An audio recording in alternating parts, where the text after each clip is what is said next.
Matthew here with Peoria Adventist. It is time we talk about the money. When you come to an Adventist church and give money, where does it go?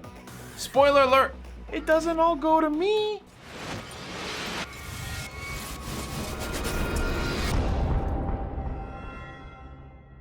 As America becomes more secular, there's this growing scrutiny on churches with taxes and things like that. Not to mention how many of us have grown cynical over stories we hear about preachers begging for private jets and living in mansions and who have amazing shoe collections.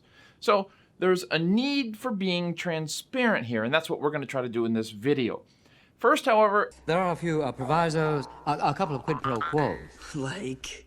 Rule number one. This information is only to the best of my knowledge, okay? I am not a conference treasurer. I don't work for the general conference, which leads me to Rule number two. some of this info is simplified and generalized. Don't use this information dogmatically because I'm not giving you the entire picture. All right, we've got a lot to talk about, so let's get started.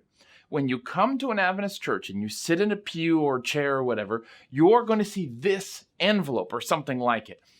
This is our giving envelope. Now, there's a difference, as you'll see when you open it up, between tithes and offerings. Tithes pay pastors, religion teachers, administrators, and it goes towards a bunch of other things around the world. And no church ever gets a full 10% from its members. It's probably closer to being averaged out around 3% if we're being honest. But anyways, offerings, on the other hand, are what keeps the local church going. Many Adventists are confused by this system. They don't get why they pay tithe, and then they hear the treasurer get up front asking for money during offering time to fix the heating system. Adventists define tithes as 10% of your increase. Why is tithe 10%? Because that's what the word means. Okay, whenever I hear these preachers on TV saying, I want you to tithe 2%, tithe means 10%, people.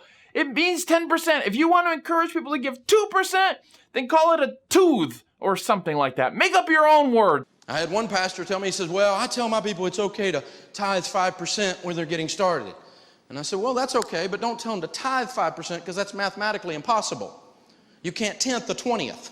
Anyways, there are pros and cons to this system, if we're being honest. I mean, perhaps the biggest pro with the Adventist system is that every local church is helping to support the global mission of the church, which is how Adventists got to be in nearly every country on earth.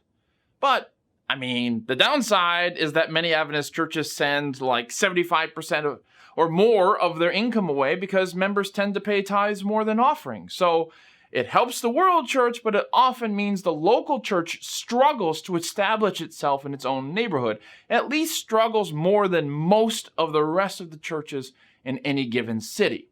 Okay, so offerings stay local. So let's talk about where tithes go. For this to make sense, make sure you check out our video on church organization. If you haven't, stop and go do that now. But if you already know what I'm talking about, let's get moving. The local church collects tithe and then remits it to the local conference. So let's make this easy and say the Peoria church collects $1 in tithe. Yeah, we're big rollers here. The treasurer of the Peoria church then sends that dollar to the local conference, the Illinois conference in this case. Now, the Illinois conference will keep 61 cents of that dollar, and then they'll send the rest up the organization. That means the Lake Union is next. They will keep 9 cents of that dollar. The General Conference will keep 15 cents. The Adventist Retirement Fund will get 11 cents. Andrews University, the university in the Lake Union, will get 3 cents, and that last penny will go to what we call the Small Conference Fund, which helps conferences who just need a little extra support. Now, you'll notice that even though I said tithe leaves the local church, that the majority of tithe is actually kept by the local conference. This tithe still benefits the local churches of a conference. Of the 61 cents which the Illinois conference keeps, some 58% of that, like 37 cents, goes to pay pastors. This is the single greatest expense of a local conference. Another 9 cents goes towards education. And I should add that conferences have to use tithe money very specifically. Tithe money pays high school Bible teachers, for instance, but not history teachers. It doesn't build baseball fields. So of the 61 cents a conference keeps, 37 cents pays for pastors, 9 cents goes towards education, 6 cents goes towards the youth department, 6 cents goes towards administration, which is paying the conference leaders and staff, and then the last 3 cents goes towards various things like evangelism or camp meeting and all of that stuff. Now, this will vary from conference to conference, but this basic structure is how it works. Evangelism money, by the way, often comes back to the local churches. So I want you to understand how all of this tithe leaves the church, but then a huge chunk of it directly comes back to benefit local churches. Now, I'll wrap this video up by talking about how much Adventist pastors make. If you've made it this far, you've definitely noticed that a local church doesn't pay the pastor. There are a lot of reasons for this, but the bottom line is that it means Adventist pastors, teachers, and administrators are on the same pay scale. So if you're a pastor in some other denominations, you might get paid very little in a small church, but then get paid a lot more in a bigger church. In the Adventist world, size doesn't matter. Now, a church that gives $5 in tithe isn't going to get a pastor all to itself. Many pastors pastor 3 churches. But the point is that whether you pastor a 9-church district in Wyoming or have one big church in Miami, you're on the same pay scale. There is no financial incentive to crave a big church. Now, this pay scale is built on a remuneration factor of $4,635 a month.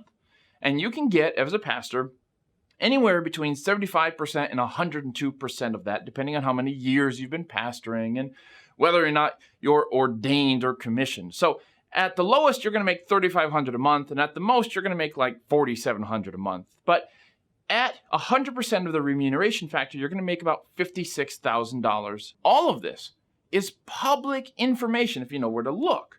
But you absolutely, positively need to keep in mind that this isn't the whole picture.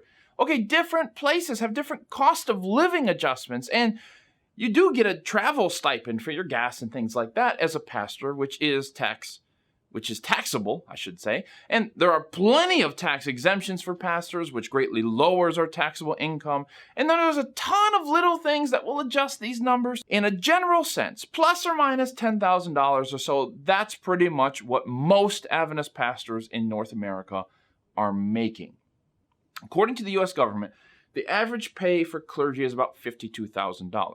So most Adventist pastors are actually doing a little bit better than average. We have good health care and benefits, whereas many pastors struggle getting those things. On the other hand, there's a lot of things that come out of a pastor's pocket, like books or sometimes computers or attending certain conferences. But overall, we're blessed. We're okay. Now, this pay scale does adjust depending on your position in the church, but not a lot. My pay scale will top out at 102% of that remuneration factor. Conference president tops out at 108%. And those guys work super hard. So becoming a conference or a union or even a division president will increase your pay, but it's not enough, I think, to make you want to covet the job.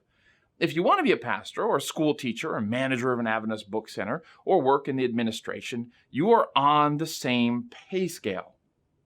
Don't expect to see Adventist pastors or church leaders featured on the Preachers in Sneakers Instagram. Unless, of course, they have a really good side hustle going on, which, by the way, is prohibited. So, there you have it. That is a quick overview of how the money flows in the Seventh-day Adventist Church and how much pastors get paid. If you have any questions, ask them below. Don't forget to hit subscribe.